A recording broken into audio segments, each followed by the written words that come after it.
Hello friends, എല്ലാവർക്കും മഹാലക്ഷ്മി സീരിയലിൻ്റെ ഇന്നത്തെ എപ്പിസോഡിൻ്റെ റിവ്യൂയിലേക്ക് സ്വാഗതം.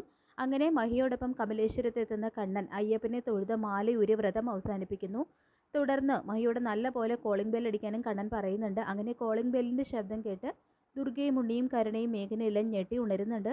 കണ്ണൻ്റെ ഡെഡ് ബോഡി കൊണ്ടുവന്നതായിരിക്കും എന്ന് കരുതിക്കൊണ്ട് എല്ലാവരും സന്തോഷത്തിൽ താഴേക്ക് വരുന്നു.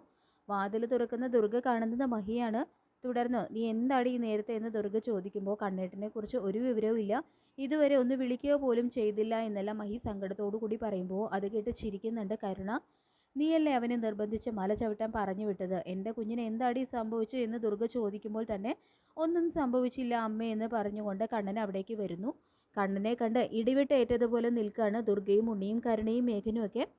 തുടർന്ന് എനിക്കൊന്നും സംഭവിച്ചില്ല എന്ന് മാത്രമല്ല മാർക്കോയും കൂട്ടരും എന്നെ സന്നിധാനത്ത് എത്തിച്ചു, അയ്യപ്പസ്വാമി എനിക്ക് ദർശനവും തന്നു എന്നുകൂടി കണ്ണൻ പറയുന്നത് കേൾക്കുമ്പോൾ എല്ലാവരും ഷോക്കായി നിൽക്കുകയാണ്. തുടർന്ന് മേഘ, നീ എന്താണ് ഇവിടെ? പോകുന്ന വഴിക്ക് പ്രതിസന്ധികൾ ഉണ്ടായില്ല എന്ന് പറയാൻ പറ്റില്ല, പക്ഷേ എനിക്കൊന്നും സംഭവിച്ചില്ല. ഇയാളുടെ കയ്യിലിരിക്കുന്ന ഈ അയ്യപ്പ വിഗ്രഹം കണ്ടില്ലേ, ഇയാൾ ഈ അയ്യപ്പനോട് പ്രാർത്ഥിക്കുമ്പോൾ സന്നിധാനത്തിരിക്കുന്ന അയ്യപ്പനും അത് കേൾക്കും എന്ന് പറഞ്ഞുകൊണ്ട് കണ്ണനും മഹിയും അകത്തേക്ക് പോകുന്നു. അതിനുശേഷം ദുർഗയും കരുണയും ഉണ്ണിയും മേഘനും ആണെങ്കിൽ ഇതെല്ലാം സ്വപ്നമാണോ സത്യമാണോ എന്ന് വിശ്വസിക്കാൻ കഴിയാതെ ഇങ്ങനെ തരിച്ചു നിൽക്കുകയാണ്. ശേഷം ഇത്തവണയും അവൾ ജയിച്ചു, നമുക്ക് വീണ്ടും നാണം കെട്ട തോൽവി എന്ന് പറഞ്ഞുകൊണ്ട് കരുണ കലിതുള്ളുമ്പോൾ എങ്ങനെയൊക്കെ കാര്യങ്ങൾ മാറി മറിയുന്ന ആരെങ്കിലും കരുതിയതാണോ? എങ്കിലും തടിമാടന്മാരായ ഗുണ്ടകളെ മാർക്കോ എങ്ങനെ തല്ലി തോൽപ്പിച്ചു, ഒരായുധം പോലും ഇല്ലാതെ എന്ന് മേഘൻ ഇങ്ങനെ പറയുമ്പോൾ നിന്റെ ഭാഗത്തുകൊണ്ട് തെറ്റ്, നീ ഹോസ്പിറ്റലിൽ കിടക്കുന്നത് സാഗറാണോ എന്ന് ചെന്ന് കണ്ട് ഉറപ്പ് വരുത്തേണ്ടതായിരുന്നു എന്ന് ദുർഗ പറയുമ്പോൾ എല്ലാവരും ചേർന്ന് നമ്മളെ മണ്ടന്മാരാക്കുമായിരുന്നു അപ്പച്ചി എന്ന് പറയുന്നുണ്ട് മേഘൻ. എനിക്കൊരു കാര്യം ഇപ്പം മനസ്സിലായി, ഈ ജന്മം എനിക്ക് അവളെ ജയിക്കാൻ കഴിയില്ലെന്ന്. അയാളുടെ കാലുകൾക്ക് ഒരു പുരോഗതിയില്ല, അതുമാത്രമേ ഉള്ളൂ ഇത്തിരിയെങ്കിലും ആശ്വാസം എന്ന് കരുണ പറയുമ്പോൾ അവനൊരിക്കലും എഴുന്നേറ്റ് നടക്കാനൊന്നും പോകുന്നില്ല മോളെ. അങ്ങനെ നോക്കുമ്പോൾ അവരെക്കാളൊക്കെ നമ്മളെക്കാളൊക്കെ ഒരുപാട് താഴെയാണ് അവൻ. മല ചവിട്ടിയിട്ട് പോലും അവൻ്റെ കാലുകൾ ചലിച്ചിട്ടൊന്നുമില്ല.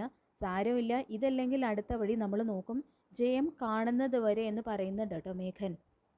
പിന്നീട് മഹിയാണെങ്കിൽ അയ്യപ്പ വിഗ്രഹം പൂജാമുറിയിൽ കൊണ്ടുവച്ച് തൊഴുത് പ്രാർത്ഥിക്കുന്നു. ശേഷം മുറിയിലെത്തുന്ന കണ്ണൻ വീൽ ചെയറിൽ നിന്നും എഴുന്നേൽക്കുന്നുണ്ട്. മേഘൻ കൂടെ ഇവിടെ വന്നത് കണ്ണേട്ടൻ പോയി എന്ന് കരുതിയിട്ടുള്ള സന്തോഷത്തിൽ പങ്കെടുക്കാനായിരിക്കും.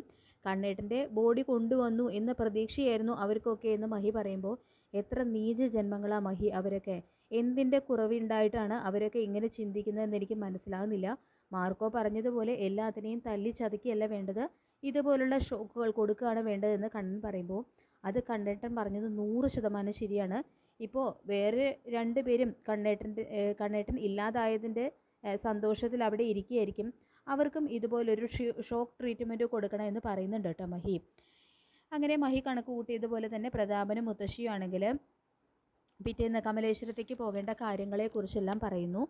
കണ്ണൻ്റെ ചടങ്ങുകളൊക്കെ കഴിഞ്ഞാൽ ലക്ഷ്മിയെ കൊണ്ട് എല്ലാം എഴുതി വാങ്ങിപ്പിക്കണം. കമലേശ്വരൻ കൺസ്ട്രക്ഷൻ കമ്പനിയും ഫിനാൻസീസും എല്ലാം ഉണ്ണിമോന് വേണമെന്ന് ഞാൻ മേഘനോട് പറഞ്ഞിട്ടുണ്ട്.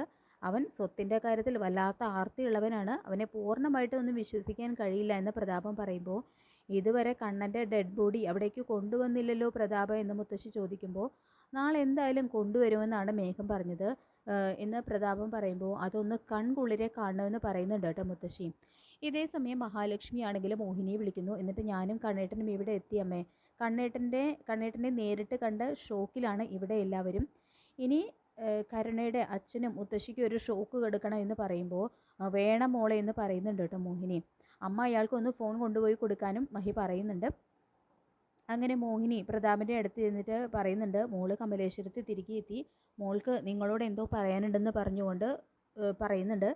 കണ്ണൻ്റെ വിവരമൊന്നും അറിയാത്തതിൻ്റെ സങ്കടത്തിലാണ് മോളെന്ന് പറയുന്നുണ്ട് കേട്ടോ മോഹിനി. തുടർന്ന് പ്രതാപന് ഫോൺ കൊടുക്കുന്നുണ്ട്. അങ്ങനെ മഹി പ്രതാപനോടായിട്ട് പറയുന്നുണ്ട്, മലയ്ക്ക് പോയ കണ്ണേട്ടൻ ഇതുവരെ മടങ്ങി വന്നിട്ടില്ല. കണ്ണേട്ടൻ മാത്രമല്ല മാർക്കോയും സാഗറിനെയും കുറിച്ചൊന്നും ഒരു വിവരവും ഇല്ല.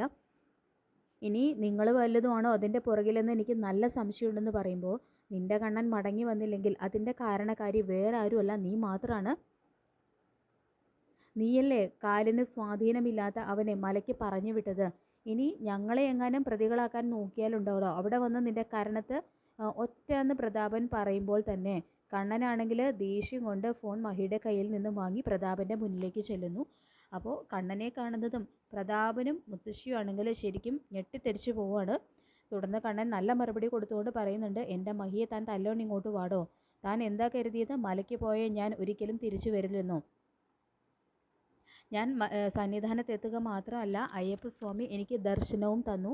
പിന്നെ താനും മേഘനും കൂടി എന്നെ കൊല്ലാനായിട്ട് പറഞ്ഞു വിട്ട ഗുണ്ടകളെ മാർക്കോ മുകളിലേക്ക് പറഞ്ഞു വിട്ടിട്ടുണ്ട്. ഒരുത്തൻ സീരിയസ് ആയിട്ട് ഹോസ്പിറ്റലിലാണ്. ഇനിയെങ്കിലും ഇതൊക്കെ നിർത്തി മര്യാദയ്ക്ക് ജീവിക്കടോ. തൻ്റെ അമ്മയോടുകൂടി ഇതൊന്ന് പറഞ്ഞ് മനസ്സിലാക്കി കൊടുക്കുക എന്ന് പറഞ്ഞുകൊണ്ട് കണ്ണൻ ദേഷ്യത്തോടെ ഫോൺ കട്ട് ചെയ്യാണ് കേട്ടോ. അപ്പോൾ പ്രതാപനും മുത്തശ്ശിയാണെങ്കിൽ ഇതെല്ലാം കണ്ട് ഇങ്ങനെ ഞെട്ടലോടെ നിൽക്കുകയാണ്. ശേഷം ഇതെന്താ അമ്മേ, അപ്പോൾ അന്ന് കാറോടിച്ച് പോകുന്നത് കണ്ടത് ഇവനെ തന്നെ ആയിരിക്കുമോ? കരുണമോൾ ഇത് എങ്ങനെ സഹിക്കും പ്രതാപ എന്നൊക്കെ പറഞ്ഞുകൊണ്ട് അവർ രണ്ടുപേരും കൂടി ഇങ്ങനെ വീണ്ടും ദേഷ്യം ഇങ്ങനെ പരിതപിച്ചുകൊണ്ട് നിൽക്കുകയാണ് കേട്ടോ. അപ്പോൾ മോഹിനിക്കാണെങ്കിൽ അതെല്ലാം കണ്ട് ചിരിയാണ് കേട്ടോ വരുന്നത്.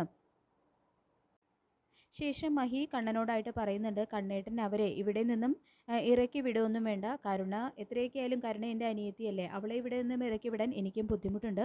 പക്ഷേ ഉണ്ണി ഇനി നമ്മുടെ കമ്പനിയിൽ വേണ്ട കണ്ണേട്ട, അവനെ പിരിച്ചുവിടണം. എങ്കിൽ കണ്ണേട്ടൻ്റെ വില എന്താണെന്ന് അവർ മനസ്സിലാക്കൂ. കൺസ്ട്രക്ഷൻ സൈറ്റിലോ കമ്പനിയിലോ എന്തിന് ഫിനാൻസീസിലോ ഒന്നും അവനെ ഇനി അടുപ്പിക്കരുത്. കണ്ണേട്ടൻ്റെ ശമ്പളം വാങ്ങിക്കൊണ്ട് കണ്ണേട്ടനെ തന്നെ കൊല്ലാൻ നോക്കുകയാണ് അവർ. ഇത്രയൊക്കെ ആയിട്ട് നമ്മൾ എന്തെങ്കിലും ഒരു തിരിച്ചടി അവർക്ക് കൊടുത്തില്ലെങ്കിൽ നമ്മൾ ഒന്നിനും കൊള്ളാത്തവരാണെന്ന് അവർ കരുതി പോവും. അതുകൊണ്ട് ഇങ്ങനെ എന്തെങ്കിലും ശിക്ഷ അവർക്ക് കൊടുത്തേ പറ്റൂ എന്ന് മഹി പറയുമ്പോൾ എല്ലാം തൻ്റെ ഇഷ്ടം, ഇതിപ്പോൾ എൻ്റെ അല്ല തൻ്റെ കമ്പനിയാണെന്ന് പറയുന്നുണ്ട് കേട്ടോ കണ്ണൻ മഹിയോട്. നാളെ നമുക്ക് നേരത്തെ പോകേണ്ടതാണ്, വേഗം കിടക്കണമെന്നും പറയുന്നുണ്ട് കേട്ടോ കണ്ണൻ മഹിയോട്. പിന്നീട് മഹി തൻ്റെ തീരുമാനം കരുണയോടും ഉണ്ണിയോടും തുറന്നടിക്കുന്നുണ്ട്. ഇനി ഉണ്ണിയോട് പറയുന്നുണ്ട്, ഇനി നീ കൺസ്ട്രക്ഷൻ സൈറ്റിലോ കമ്പനിയിലോ ഒന്നും വന്നു പോകരുത്. നിന്നെ കമ്പനിയിൽ നിന്നും പിരിച്ചുവിട്ടു. ജോലി തരുന്നവർക്കെതിരെയാണ് നീ പ്രവർത്തിക്കുന്നത്. അതുകൊണ്ട് നിൻ്റെ സർവീസ്, നിൻ്റെ സേവനം ഇനി കമ്പനിയിൽ ആവശ്യമില്ല. നിന്നെ ജോലിയിൽ നിന്നും പിരിച്ചുവിടാനാണ് ഞാനും കണ്ണേട്ടനും കൂടി ഒരുമിച്ചെടുത്ത തീരുമാനമാണെന്ന് മഹി തുറന്നടിക്കുമ്പോൾ അത് കേട്ട് വീണ്ടും ഒരു ഷോക്കാവുന്നുണ്ട് കേട്ടോ കരുണയ്ക്കും ഉണ്ണിക്കും.